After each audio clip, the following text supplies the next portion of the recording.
Quando se fala do verdadeiro trabalho da Sociedade Teosófica, está se falando exatamente desse desenvolvimento em que nós, como grupo, podemos nos ajudar, podemos nos dar as mãos, podemos nos abraçar e seguir em frente, nos inspirar, trocar informação, trocar figurinha e etc. Por quê? Porque o objetivo disso não é apenas transformar a nós mesmos, é transformar a humanidade como um todo. Mas como você não vai transformar a humanidade como um todo se não tiver pelo menos um punhadinho de pessoas que se disponham a se transformar nessa direção, não é? Então, essa apresentação de hoje, ela se baseia nesse livrinho, O Verdadeiro Trabalho da Sociedade Teosófica, de Sri Ram. Esse é um livrinho bem simples, onde ele trata em profundidade dos objetivos da Sociedade Teosófica. Afinal das contas, talvez vocês saibam, como pessoas que já estão frequentando, mas às vezes pessoas que estão vindo pela primeira vez não sabem que a Sociedade Teosófica tem 3 objetivos declarados, né? O primeiro, formar um núcleo da fraternidade universal da humanidade, sem distinções, e aí algumas distinções são relatadas, como distinção de raça, de credo, de casta, de cor, mas a gente pode acrescentar muitas outras distinções, de classe social, ou de gênero, várias coisas distinções que criam desarmonia e que criam problemas no universo. Esse é o primeiro objetivo e é o objetivo fundamental. Por quê? Porque enquanto a gente viver com preconceito, com a mente preconceituosa, a gente não vai realmente captar o ensinamento. A gente não vai realmente transformar o ensinamento em sabedoria. É preciso essa irmandade, essa fraternidade, para que nós tenhamos a correta atitude perante os próprios ensinamentos. E o Sri Ram, ele procura desmistificar certas coisas nesse livrinho. E ele diz que a Sociedade Teosófica não foi fundada apenas para ensinar valores morais. Também não visou ser uma escola de ocultismo, nem satisfazer a curiosidade de uns poucos que estão com tédio em casa, então vêm fazer alguma coisa só para se distrair. Não, o objetivo é muito maior que esse. É o objetivo de promover a regeneração espiritual do ser humano. E o que é essa regeneração? Quer dizer, aquilo que era puro e original, de alguma forma, se misturou com coisas passageiras. Então, a regeneração é quando a gente vai resgatando esse estado divino, original, e vai deixando aquilo que eu sintetizo na palavra besterol. Porque besterol cabe tudo, né? Mas é um monte de besteira que a gente vai juntando na vida e que acabam sendo fontes de sofrimento, obstáculos no nosso caminho, né? Então, o Sri Ram diz assim: o primeiro objetivo, esse da irmandade, da fraternidade, ele diz assim: a fraternidade universal da humanidade, o primeiro objetivo, que é a fraternidade universal da humanidade, ele foi inserido alguns anos após a fundação da Sociedade Teosófica, por insistência daqueles adeptos, por insistência daqueles mestres de sabedoria, como sendo a base necessária para a promoção daquele elevado objetivo, ou seja, a radical transformação da humanidade, de toda a natureza, de sua conduta ou do seu futuro. Então, quando se fala que a Sociedade Teosófica não é uma escola de ocultismo, visa-se mostrar que nós não estamos aqui para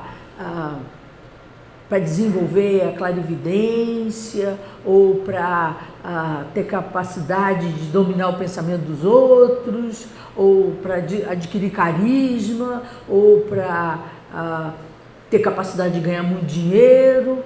Todas essas coisas fazem parte do besterol da vida. Elas estão aí, têm alguma função, mas não é o objetivo da Sociedade Teosófica promover nenhuma dessas coisas, mas sim essa base necessária para a conduta ética. O ocultismo é um estágio bem mais avançado, um estágio de preparação para a santidade. Eu acho que a gente está no pré-primário da preparação para a santidade. Quer dizer, isso vai ser uma etapa posterior. E nesse momento, nós temos que criar as bases corretas para a regeneração do nosso ser e para sermos capazes de influenciar o meio no qual nós vivemos. A Sociedade Teosófica, ela vem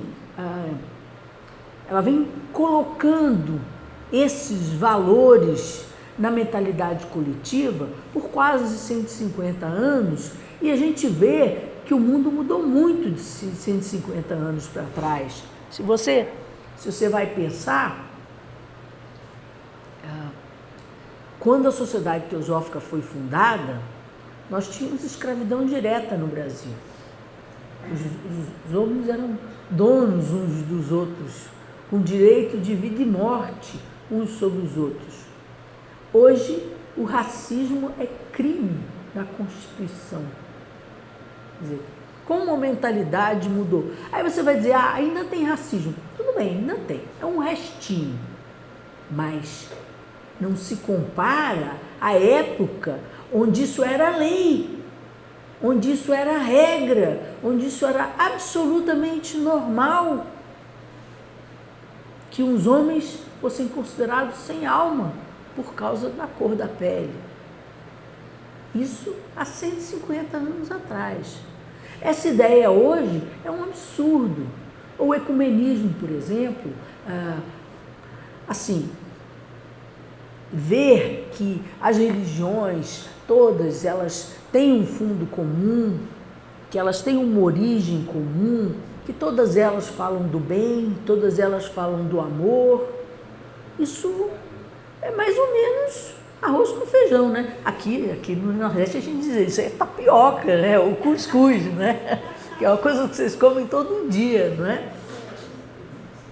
Mas há 150 anos atrás, o cristianismo era, com seus missionários, eles iam salvar as pessoas, porque se você não se convertesse, você ia para o inferno eterno. Quer dizer, a mentalidade... Ainda tem cristão que pensa isso, tudo bem, mas já não é mais a regra. As coisas estão sendo assimiladas, certos princípios que foram trazidos originalmente pela Sociedade Teosófica, hoje são tidos até como comuns. Então, nesse sentido, como certas coisas já foram assimiladas, o Srihan, nesse livrinho, pondera que outras organizações também estão promovendo o nosso segundo objetivo, que é o estudo comparado de religiões, ciências e filosofia. E que talvez nós não devêssemos nos limitar apenas ao aspecto intelectual do estudo. O estudo é extremamente necessário. Ele amplia os nossos horizontes, ele alarga o nosso panorama da vida, Mas o estudo sem autoestudo, o estudo sem um processo de você relacionar o que você vê nos livros com a sua própria vida, ele acaba ficando teórico, ele acaba ficando ineficiente, incapaz de nos transformar. Então, o Sri Ram, ele vai muito nessa direção da regeneração do ser humano. O estudo deve ser uma ferramenta, o estudo do nosso segundo objetivo, o estudo comparado de religiões, ciências, filosofias, e a gente também pode acrescentar a arte, a gente pode acrescentar o saber humano é muito amplo. Claro que essas três linhas da religião, a ciência e a filosofia, elas englobam muita coisa, mas às vezes o aspecto da arte é esquecido e ele também faz parte desse contexto. Então, o saber humano que se expressa por diversas formas é uma manifestação de uma fonte comum. Essa fonte comum é chamada tradição sabedoria. A tradição sabedoria, ela se revela de diversas formas. E essa tradição sabedoria, ela é transformadora. A gente só consegue chegar a ela através da vivência. Vejam, eu vi outro dia alguém que comentou isso que eu achei que fez todo sentido. O estudo que não é colocado em ação fica na teoria. O estudo que é colocado em ação vira sabedoria. Por quê? Porque enquanto você está lendo, você diz, pode ser e pode não ser. Mas na hora que você lê e pratica, aí você vê as nuances, você vê o que funciona, o que não funciona. Aí não pode ser, não pode não ser. Aí você sabe. Aí aquilo se transforma em sabedoria.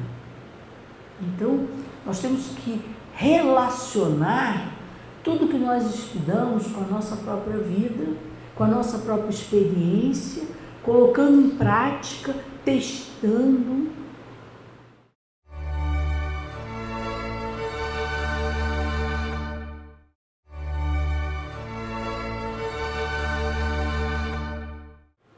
Temos que realmente praticar para conhecer por nós mesmos aquilo que os livros nos apontam como uma direção. Então, dessa forma, se nós estudamos e se a nossa vida segue igual, com todas as suas dores, com seus problemas, com as suas frivolidades, sinal que não estamos realmente colocando na vida aqueles conceitos, fazendo essa relação. Tudo bem que a gente não vai ser perfeito amanhã de manhã, que a gente não vai resolver todos os problemas assim estalando o dedo. Mas é esse processo de transformar o estudo numa sabedoria viva e não simplesmente num conhecimento intelectual que você deixa lá na estante e fica lá guardadinho, pegando poeira.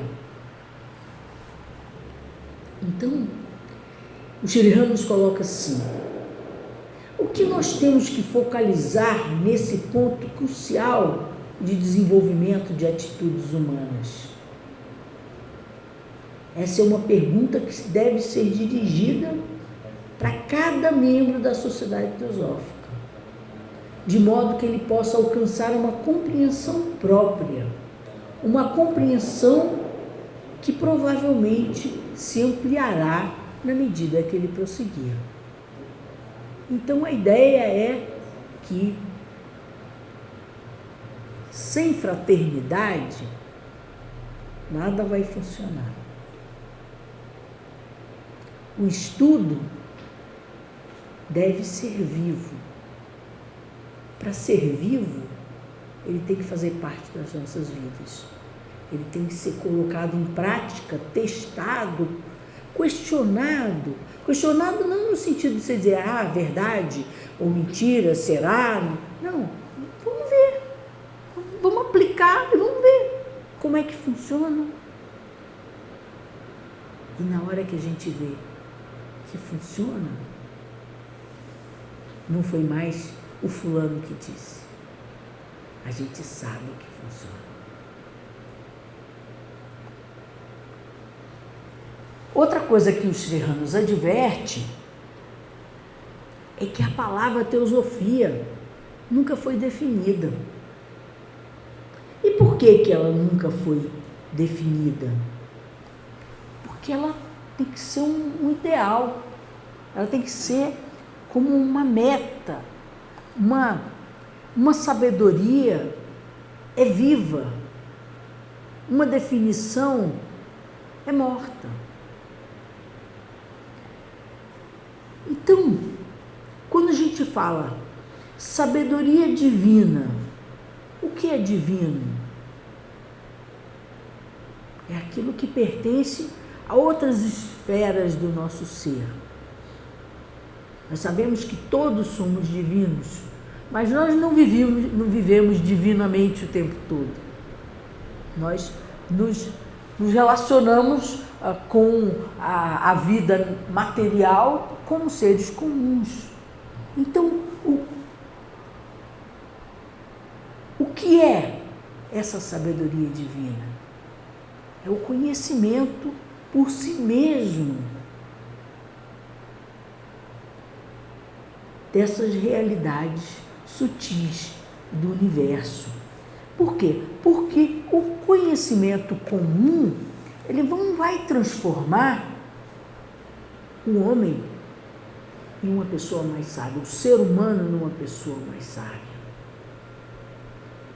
Mas a experimentação com altruísmo, com desprendimento, com todas aquelas qualidades que Erenice falava, que a gente vai desenvolvendo aos poucos, porque elas não vão cair do céu prontas. A gente vai, pouco a pouco, desenvolvendo. Então, um vislumbre da verdadeira sabedoria, ele vai dar um sabor diferente ao nosso conhecimento dos fatos.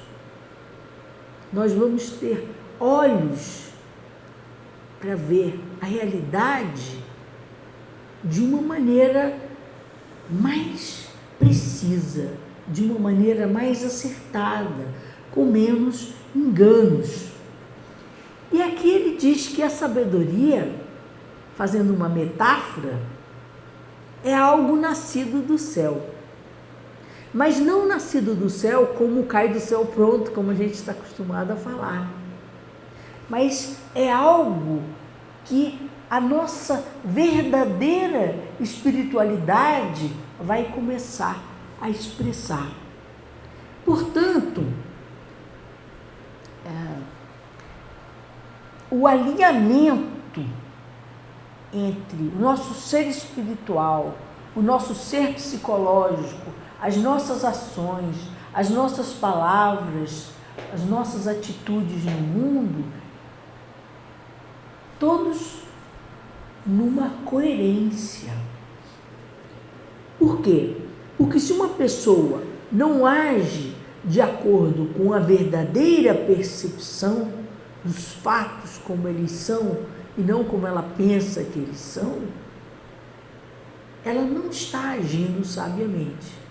Por outro lado, o modo como uma pessoa age, pensa e sente vai mostrar o grau de sabedoria dela.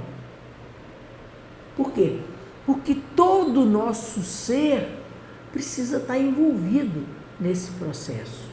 Não é só um exercício mental, um passatempo para as horas vagas. É um processo de experimentação. Outra coisa que o Sri Ram fala é do pão da vida. Pão da vida é o alimento que nutre. E enquanto você ficar procurando apenas com a ciência, por exemplo, os fatos externos, você não vai ter aquele grau de satisfação interna que o pão da vida pode proporcionar. Então o Sri Ram diz assim: sinto que o trabalho da Sociedade Teosófica deve consistir principalmente na compreensão da natureza da vida como ela é, em nós mesmos e nos outros, nas plantas, nos animais, em toda parte. A vida una, da qual falam os grandes mestres, e também na compreensão da natureza da consciência, que é mesclada com a vida e é realmente um aspecto da vida.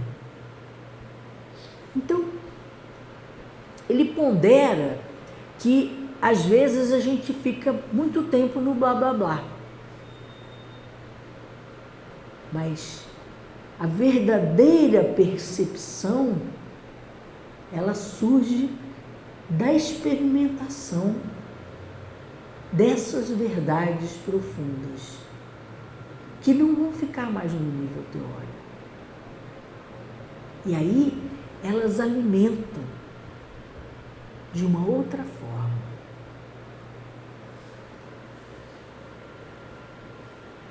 Então ele continua, diz assim: se nossas ações, pensamentos e sentimentos e reações estiverem todos em harmonia com a natureza dessa totalidade, então somos sábios.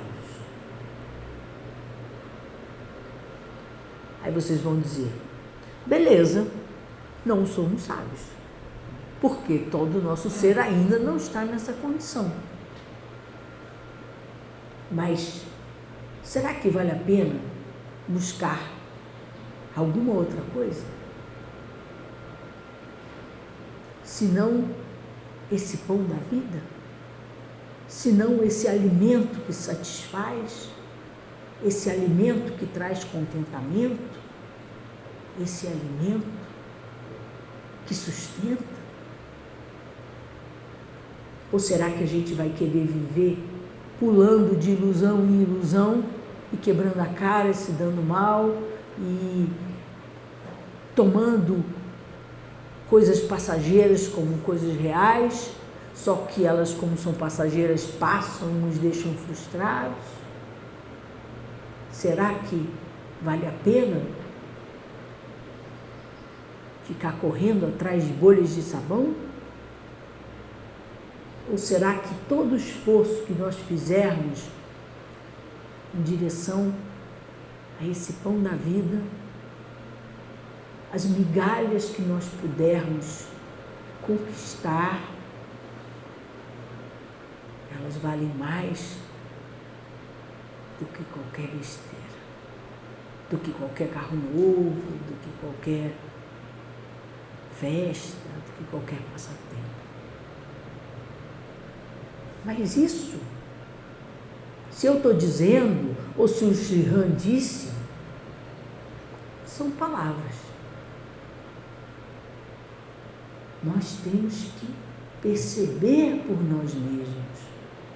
E nós não vamos perceber por nós mesmos enquanto nós não tornarmos esse estudo uma sabedoria viva nas nossas vidas. Uma experimentação. Evidentemente que se nós formos muito impacientes e acharmos que ao estudar profundamente a gente se ilumina amanhã de manhã, provavelmente isso também vai resultar em frustração. Então é um processo de ir saboreando, como disse Eunice, é um processo de ir captando e transformando cada percepção numa coisa que nós sabemos e não algo que nós repetimos. Então, ele fala também do segundo objetivo, como o estudo comparado de religião, filosofia e ciência, e que nós precisamos descobrir o verdadeiro significado dessas três palavras. O que é realmente a ciência? O que é realmente a religião? O que é realmente a filosofia? E mostra que nós precisamos ter uma mente científica. Nós precisamos comprovar por nós mesmos, não porque o PhD ou o doutor não sei quem disse, mas porque nós adquirimos a percepção exata das coisas. E para isso, nós temos que colocar em prática. Uma vez falhou, vamos repetir. Outra vez falhou, vamos repetir. É assim que a ciência funciona.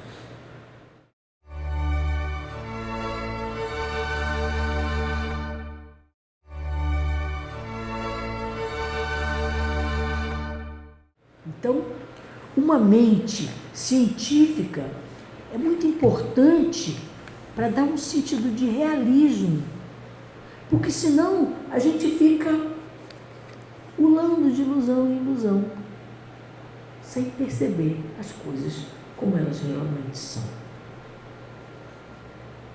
Ele fala que a excepcional qualidade da mente científica é a firme confrontação dos fatos, sem se voltar para outra direção, de modo que o fato seja refletido na mente exatamente como ele é, e não como nós gostaríamos que ele fosse. A Voz do Silêncio, que foi o último livro escrito por Blavatsky, tratado de budismo tibetano, na verdade, o primeiro livro de budismo tibetano apresentado ao mundo ocidental, ele fala que nós devemos ser como a manga. A manga é uma fruta que todos nós gostamos tanto, não é? Nós devemos ser como a manga, com a polpa dourada e macia para as dificuldades dos demais, e dura como o caroço para as nossas próprias dificuldades. Quer dizer que nós vamos nos punir, nos culpar? Não, mas vamos ver objetivamente as nossas falhas, o que temos que superar, e vamos à obra. Vamos nesse caminho.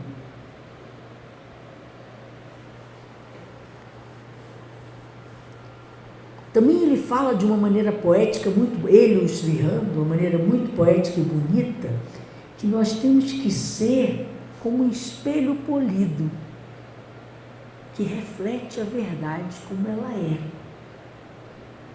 Toda a natureza pessoal do indivíduo pode se tornar um espelho polido da verdade. O espelho, quando ele está sujo, ele vai distorcer. Se ele está quebrado, então nem pensar. Aí as imagens são todas fragmentadas. Mas a mente pode ser como um espelho polido da realidade, que se prepara para ver as coisas como elas são. E no que diz respeito à religião, ele fala que, às vezes, em religião, as pessoas pensam que podem pensar o que quiser. E aí acrescentam um monte de besterol. Ele diz: será isso religião? Para ser religião, ela tem que ser um aspecto da verdade. Então ele questiona a simples adesão a um conjunto de crenças, a uma submissão a um conjunto, a um códigos e penalidades. Por quê? Porque enquanto nós estivermos simplesmente aderindo a conjuntos de crenças, Sempre umas vão estar contra as outras e não vão fazer aquele processo que a própria palavra religião indica, que é o religare, que é ligar o ser humano novamente com a sua essência divina. Então ele diz assim, a pessoa verdadeiramente religiosa, qualquer que seja a religião a que pertença, ou mesmo que não professe religião, age de acordo com a sua natureza fundamental. É esse processo de ligar novamente o ser humano com a sua essência divina. E o verdadeiro amor, ele enche a pessoa de felicidade. Porque o amor é um atributo divino e a felicidade também. Às vezes a gente pensa, eu amo fulano. Por quê? Porque fulano faz abrir um pouquinho a janelinha do meu coração e eu deixo fluir um pouco disso que é divino, que dá dentro de mim. Mas se eu puder abrir essa janela do meu coração para todos os seres, isso vai se ampliando cada vez mais. Isso vai mostrando o verdadeiro significado do amor, que não é uma coisa direcionada e limitada. É uma característica divina que todos nós guardamos no nosso coração e que devemos aprender a expressá-la de todas as maneiras. Claro que de uma maneira impessoal, não é? Claro que se nós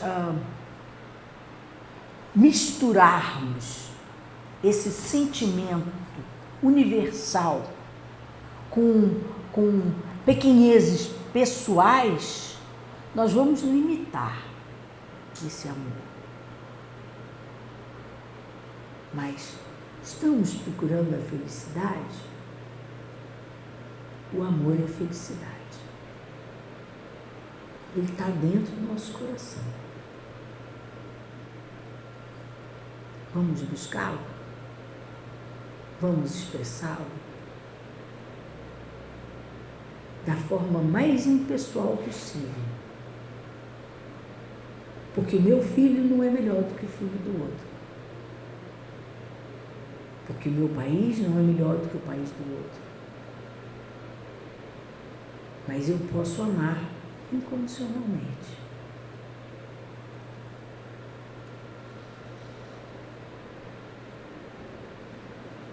E talvez esse amor nos traga essa satisfação, essa felicidade que buscamos.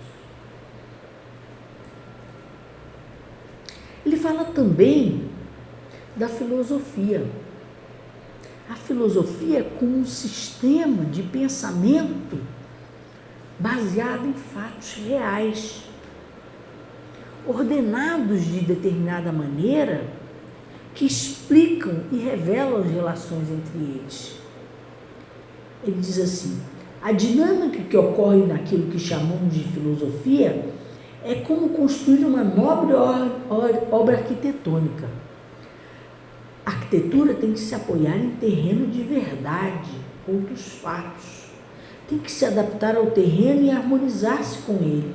O que chamamos de verdade tem todos esses diferentes aspectos.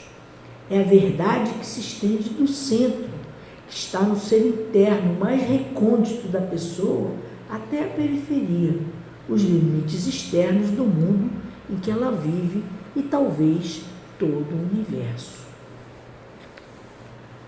A teosofia, até onde nos diz respeito, significa uma compreensão na qual existe a medida da harmonia entre esses diferentes aspectos. Como que nós podemos conhecer essa extraordinária expansão da verdade, que é ilimitada e que tem tantos aspectos, alguns mais sutis e profundos, além da nossa compreensão? Aí eu pergunto, como? Eu não vou dar resposta. Cada um tem que encontrar por si mesmo. E esse encontrar por si mesmo exige experimentação, exige estudo, exige profundidade, exige meditação. Aquilo que vai nos trazer cada vez mais próximos do centro do nosso ser. E no que diz respeito ao terceiro objetivo da Sociedade Teosófica, o de investigar os poderes latentes no ser humano e as leis não explicadas da natureza. Primeiro, nós temos que conhecer o que ocorre dentro de nós, semelhante ao conhecer a sabedoria. Então, o intelecto, ele deve ser mudado e iluminado com uma certa pureza, de forma que ele se torne um instrumento dessa sabedoria maior. Como guiar um intelecto que é dogmático, que é parcial em relação àquilo que precisa ser dissolvido, transformado, moldado no intelecto flexível? A experimentação nos torna tolerantes, porque a gente vê que o defeito que está no outro também está em nós e que nós podemos superá-los. E que o outro, para superar, vai ter que ele querer superar. Dessa forma, quando nós buscamos entender a vida com base nos fatos e na verdade, nós podemos ir transformando todo o nosso ser e com tolerância, dando a mão a todos os outros seres, porque estamos todos nesse mesmo barco. Então, o verdadeiro objetivo da Sociedade Teosófica é a regeneração do ser humano. Ninguém pode dar o que não tem. Vamos nos regenerando e ajudando.